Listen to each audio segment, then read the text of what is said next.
Oyez, bonnes gens, damoiselles et damoiseaux, venez écouter et découvrir une histoire épique, une histoire à faire frémir de curiosité vos oreilles.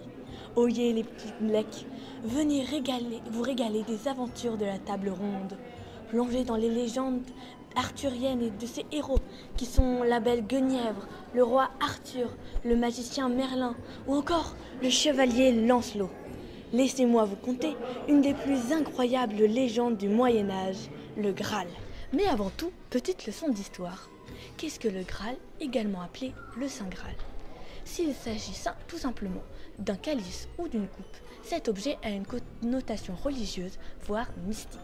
En effet, il est dit qu'il s'agirait de la coupe dans laquelle Jésus-Christ aurait bu la veille de sa crucifixion lors de son dernier repas avec ses apôtres. C'est également dans cette coupe que le sang du Christ aurait coulé à sa mort. Quoi qu'il en soit, le Graal est un objet mythique de la légende arthurienne qui mena les chevaliers de la table ronde dans une longue quête pour le retrouver. Alors si vous voulez en savoir plus, vous êtes au bon endroit. Nous sommes dans un château fort du XIIe siècle appelé le château du Haut-Königsbourg. Et si ce n'est pas dans ce grand château que vécut le grand roi Arthur, nul doute qu'il aurait été séduit par sa cour basse, sa forge et son moulin, ses escaliers en colimaçon, les appartements meublés du seigneur, ou encore son pont-levis, sa salle d'armes et ses donjons. Et surtout, sa position dominante sur la plaine d'Alsace en faisant une forteresse à la position stratégique.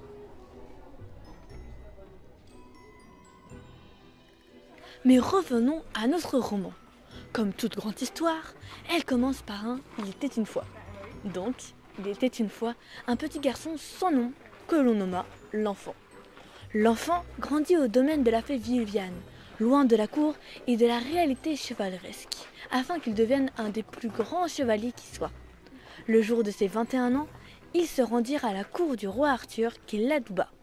Mais un cavalier vêtu et armé de noir fit irruption, mêlé à gants, ennemi du roi Arthur, prince de Gore. Par un fin stratagème, il enleva la reine Guenièvre. Le chevalier sans nom se lança alors à la poursuite de Méléagant.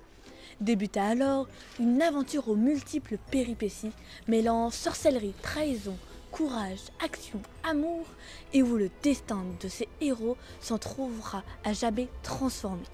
Et comme le destin ne laisse jamais rien au hasard, le chevalier sans nom mènera sa quête, car qui est-il et d'où vient-il? Vous l'aurez compris, je vous recommande vivement ce roman écrit par Christian de Montella. Je me suis régalée et vu me plonger dans la suite de cette quadrilogie littéraire. Belle lecture les petits lecs et à bientôt pour de nouvelles aventures avec les lectures de Mathilde.